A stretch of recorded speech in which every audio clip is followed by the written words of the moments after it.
What if someone told you that a community making up just 2% of India's population now makes up more than 2% of Canada's? That today in Ottawa's parliament, there are more Sikh lawmakers than in India's Lok Sabha? How did this happen? Why did Sikhs, known as the proud sons and daughters of Punjab, leave their homeland in such large numbers to settle in a country halfway across the world? What ties bind Sikhs to Canada so strongly that today their presence shapes Canadian politics, culture, and identity? And how did a political fire, the Khalistan movement, ignite not in Punjab, but thousands of miles away on foreign soil? To answer this, one must travel back more than a century to 1897. That year, the British Empire was celebrating Queen Victoria's Diamond Jubilee. Among the regiments representing the might of the crown was a Sikh contingent, led by a proud officer, Risaldar Major Kesur Singh. After the celebrations in London, the Sikh regiment boarded ships home. On their return journey, they passed through Vancouver, Canada. It was there, in that distant land, that Kesur Singh and his men saw something they had never witnessed before.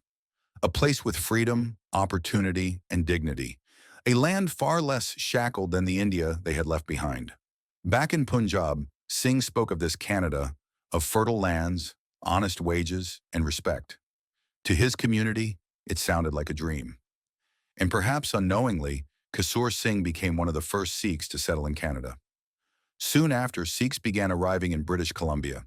They labored in farms, railways, and lumber mills. They worked harder, took less pay, and yet felt richer than they ever had in India under colonial oppression. But as their numbers grew, resentment brewed. White workers feared for their jobs. Newspapers began branding this influx as the so-called Hindu invasion, a label that painted every brown-skinned immigrant, Sikh or Hindu, with the same brush. Still, the Sikhs endured. They built their first gurdwara in 1905, then another in 1908. The spirit of langar, free community kitchens, fed the hungry and united their diaspora. These temples became not just places of worship, but centers of resilience and solidarity. The backlash came fast. In 1907, anti-immigrant riots broke out in Vancouver. Properties were destroyed, lives were threatened. Bowing to pressure, Canadian politicians introduced harsh rules. Immigrants had to carry $200, an impossible sum for Indian laborers. They had to arrive via continuous journey from their country of origin, even though no ship sailed directly from India to Canada. The effect was devastating. Migration slowed to a trickle. Families were torn apart. By 1909, only 6 Indians managed to enter Canada. Then came 1914. A wealthy Sikh businessman, Gadar Singh, chartered a ship, the Komagata Maru, carrying 376 hopeful passengers, mostly Sikhs. They arrived in Vancouver, armed with the required $200 each, only to be denied entry. For 2 long months, they fought a legal battle while confined aboard. In the end, only 23 were allowed to disembark. The rest were sent back. When the ship reached Calcutta, British forces tried to disperse the passengers to Punjab. Resistance broke out. Shots were fired. Between 23 and 40 lives were lost. That dark chapter still haunts history. Decades later, both British Columbia and Canadian prime ministers formally apologized. But for Sikhs, the memory of Komagata Maru became a symbol of betrayal and injustice. Discrimination abroad did not kill the spirit of India's Sikhs. It strengthened it. In 1913, leaders like Lala Hardayal and Kartar Singh Saraba launched the Gadar Movement from North America. From a modest printing press in San Francisco, they published fiery pamphlets calling for India's freedom. They declared salary, death, pension, liberty, battlefield, India. Copies of the Gadar newspaper traveled across the world, igniting nationalist flames in Punjab and beyond. When World War I erupted, Sikhs across Canada and the U.S. returned home to fight for freedom. Canada's Sikh population shrank to under 1,000, but the fire they lit burned in India's heart for decades, inspiring revolutionaries like Bhagat Singh. After India's independence in 1947, famine and economic hardship drove migration again. Many Sikhs slipped across the Washington-British Columbia border illegally. But change came in the 1960s. Canada's Liberal Party, then led by Pierre Trudeau, father of current PM Justin Trudeau, eased restrictions. Immigration opened up. By 1981, over 67,000 Indians, mostly Sikhs, had settled in Canada. Tens of thousands secured permanent residency. What started with lone laborers soon turned into entire villages relocating. Families sponsored relatives.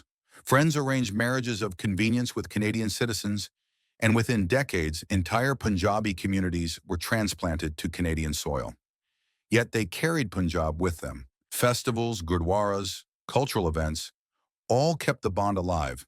Politicians, singers, and writers from India were invited and honored. Canada's Punjabi community remained deeply tied to Indian politics, culture, and identity. In 1947, Sikhs gained the right to vote in Canada. They seized it with pride. Voting was even announced in gurdwaras as a religious duty.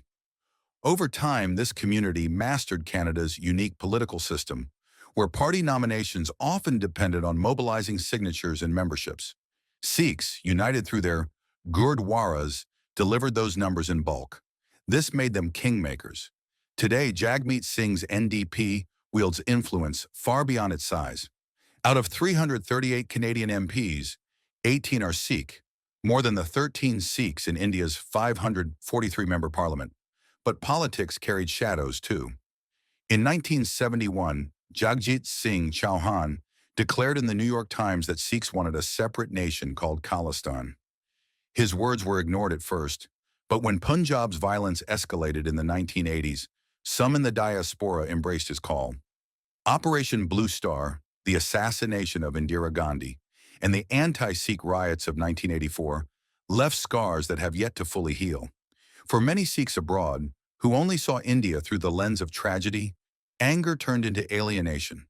While India worked hard to rebuild trust within Punjab, it rarely reached out to explain these efforts to its diaspora. Western media often carried only the darker side of India's story.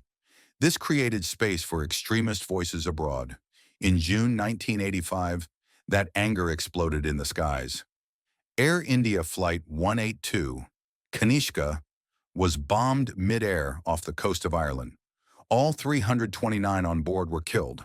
It was the deadliest act of aviation terrorism before 9/11. Investigations linked it to Canada-based extremists, including members of Babar Khalsa. Yet justice remained slow and incomplete. And yet, despite tragedies, despite suspicion, Sikhs thrived in Canada.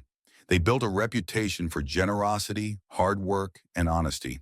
Today, Canada proudly claims Sikh mayors, Sikh soldiers, Sikh MPs, and Sikh farmers. So the question is, if a community makes up just 2% in India can shape the politics of another nation, what could India achieve if every one of its people stood united, proud of their past, confident of their future, and determined to rise together?